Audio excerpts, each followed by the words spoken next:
Have you ever felt confused because you couldn't understand the thoughts of the person in front of you? How many times have you asked yourself, what are they really thinking? Are they being honest with me or hiding something?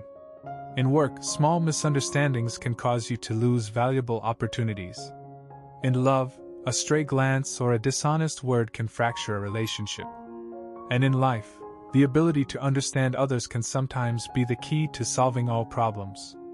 Imagine, if you could see into anyone's mind, read their emotions and thoughts deeply hidden inside, you would communicate more confidently, build deeper relationships, and make better decisions. This video will not just stop at telling an intriguing story about Professor Jonathan Gray, a man with a special ability to read human minds. More than that, through this story, you will learn practical, valuable methods and skills that help you improve your communication and understand others' thoughts and feelings. Stay tuned until the end, because what you are about to discover can change how you perceive and connect with people forever. In a small town, surrounded by green forests and shimmering rivers, there was an ancient school renowned for its brilliant scholars. There, Professor Jonathan Gray was a legendary figure. He was not only an outstanding psychologist, but also known for his ability to read the minds of anyone. To students and town residents, he was like a decoder of the human soul. Jonathan had once been a soldier in a brutal war. In one battle, he was severely injured and lost his eyesight. When everyone thought his life would fade away, Jonathan began another journey. He learned to perceive the world not through his eyes, but with his soul and intuition. Countess Elena Stark had heard of Jonathan Gray through stories spread by merchants and travelers. He was not only famous in the small town but also renowned in the surrounding regions for his ability to read people's minds and even solve cases that no one else could explain. A close friend of the Countess recounted that Jonathan once helped a noble family find their lost child just by observing the behavior of the servants. "He doesn't need to see, but he still sees everything hidden," the friend emphasized. These words planted a seed of hope in Elena's heart. After many sleepless nights, she decided to seek out Jonathan. When the luxurious carriage stopped in front of Jonathan's modest house, the Countess's appearance immediately drew the attention of the townspeople. From the window, Oliver, Jonathan's assistant, looked out with a mixture of curiosity and surprise. Inside the house, Jonathan sat on a wooden chair, his hands touching the keys of an old piano. Gentle melodies spread throughout the room, but he played not for entertainment, but for tranquility. With his eyes no longer seeing light, music was Jonathan's deepest way to perceive the world. Oliver approached and said, "Professor, there is a very special guest wanting to meet you." Jonathan simply lifted his hands off the keys and smiled calmly. "Bring them in. Let the music guide our conversation." As she entered, Elena felt a bit puzzled by Jonathan's simple yet profound demeanor. She didn't expect a man of such legendary status to live in such a modest house.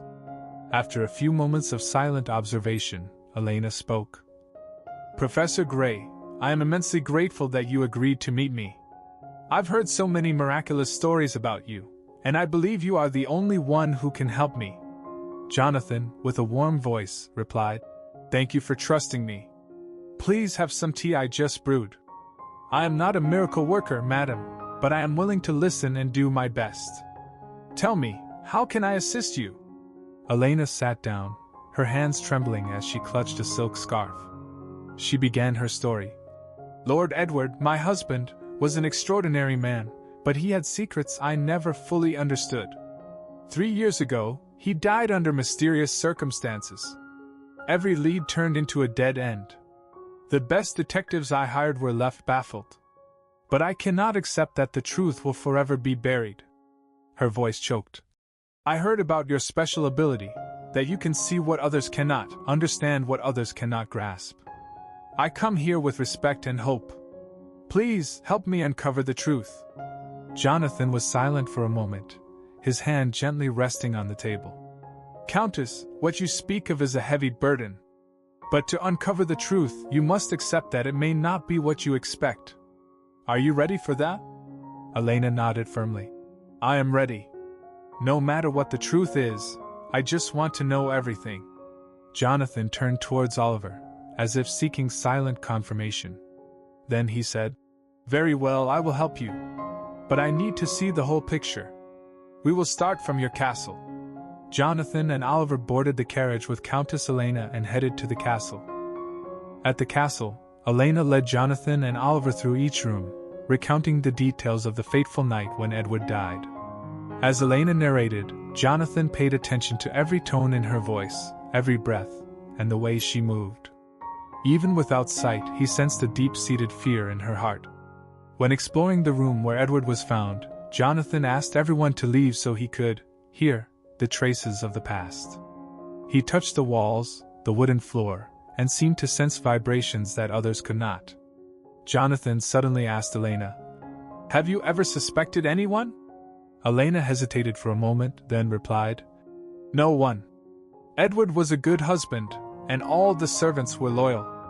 He had no enemies." Jonathan was silent for a long time, then gently said, "Not everyone is as loyal as you think. On the night he died, someone stood very close to him, not out of love, but out of resentment." The statement shocked Elena. "Who do you mean? Who could have done that?" She looked at Jonathan with anxious eyes. The next day, Jonathan asked Oliver to find the longtime butler of the Stark family, Mr. Alfred. Jonathan talked with Alfred, not about the night of the incident, but about Edward's small habits and family relationships. From Alfred's hesitant answers, Jonathan slowly painted a picture of a family that was not as perfect as it seemed. In the great hall of Stark Castle, Jonathan asked Elena to summon everyone who had lived or worked at the castle for over 3 years. Tense faces and scrutinizing eyes filled the heavy atmosphere. Jonathan, sitting quietly on a chair, sensed every step and every hurried breath. Once everyone had settled, he spoke, his voice calm yet authoritative. "Ladies and gentlemen, I am not a detective, but I have learned that every action, every word, leaves a trace. On the night Lord Edward died, a series of events occurred. And each of you in this room holds an important piece of the puzzle." The room fell into absolute silence. Jonathan turned to Alfred, the loyal man who had served the Stark family for over 30 years. "Alfred, you were the last person to see Lord Edward alive, correct?" Alfred hesitated. "Yes, Professor. But when I left his office, everything was normal. He asked me to take an early leave because he had private work to complete." Jonathan nodded. "You are right. Lord Edward had work to complete, but it was not the work you thought." The atmosphere in the room grew increasingly heavy. Jonathan paused for a moment, as if to gauge the reactions of everyone. Then he turned to Alfred, his gaze seemingly piercing through everything. "Alfred, you have served the Stark family for many years, but your loyalty is no longer intact, is it?" Alfred stood up abruptly, his face pale. "No! I did nothing wrong. I just—" Jonathan interrupted. "You created an opportunity for Lord Edward to be alone that night because you knew someone would come to meet him. Who was that person, Alfred?" Alfred stammered, then suddenly knelt down, tears streaming down his face. "I did not mean to harm Lord Edward. I just wanted to protect my family. I took money from someone to stay silent about that meeting." Jonathan nodded, as if confirming something he already knew. "Who paid you?" Trembling, Alfred pointed towards a man standing in the corner of the room, Edward's personal assistant. This man had been standing quietly throughout the session, seemingly uninvolved. But now, his eyes reflected panic. Jonathan concluded, "You orchestrated everything to trap Lord Edward. You didn't think the truth would come out, did you?" The assistant was arrested on the spot. He confessed that, due to business conflicts and his ambition to seize the fortune, he had staged an accident to harm Edward. After everything became clear, Elena burst into tears. She felt both relieved and tormented as the truth was finally revealed. Jonathan stood up, walked slowly towards her, and said, "The truth is never easy, but it frees us from the burden of doubt. You have been strong enough to face it." Elena nodded, silently thanking Jonathan for bringing light to a story that seemed destined to remain in darkness forever. On the way back, Oliver asked Jonathan, "How did you know all this?" Jonathan simply smiled. "The human mind is an open book. If you know how to observe and listen, every secret will reveal itself. What have you learned from this fascinating story? The story of Professor Jonathan Gray has taught us methods and techniques to read the thoughts and minds of others.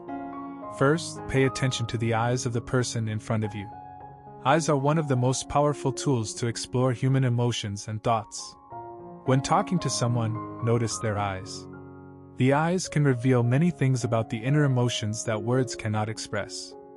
For example, when a person looks straight into your eyes without blinking much, they may be sincere and interested. However, if their eyes constantly move or look elsewhere, they may be trying to escape the conversation or feel uncomfortable. Another important factor is the change in pupils.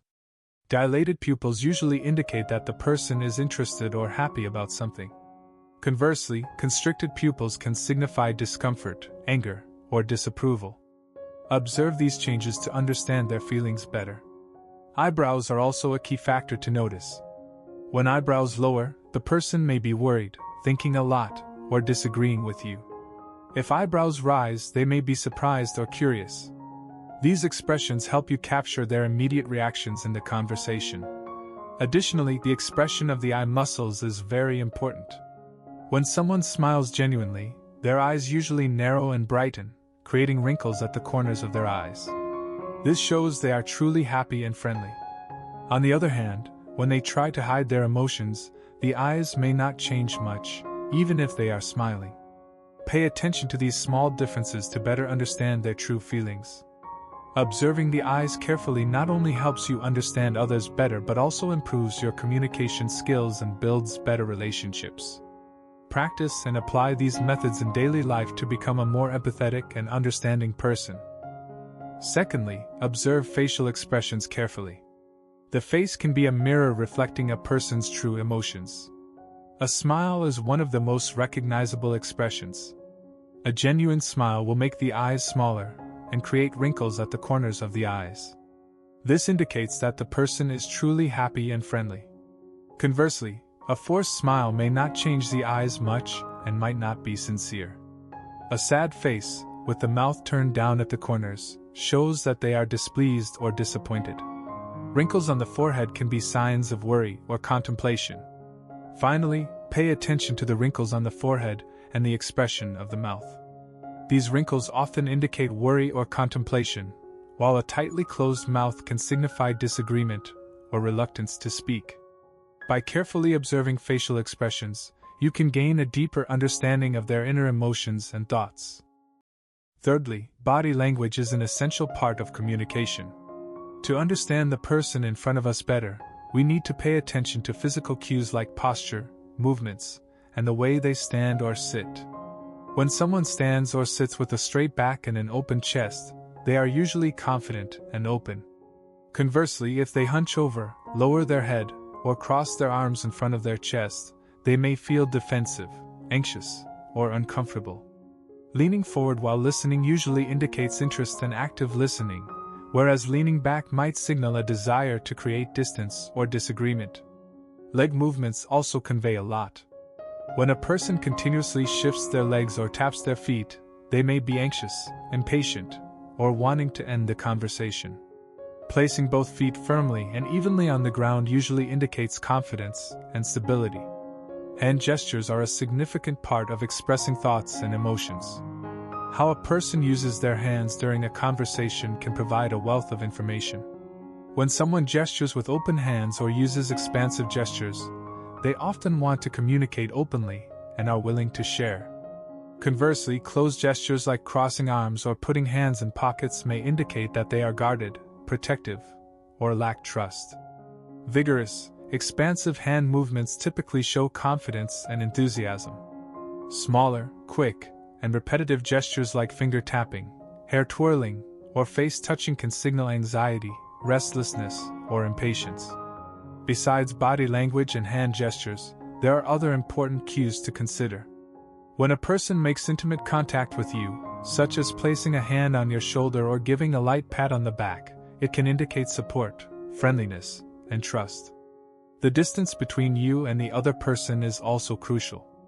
If they maintain a close distance, they likely feel comfortable and intimate with you.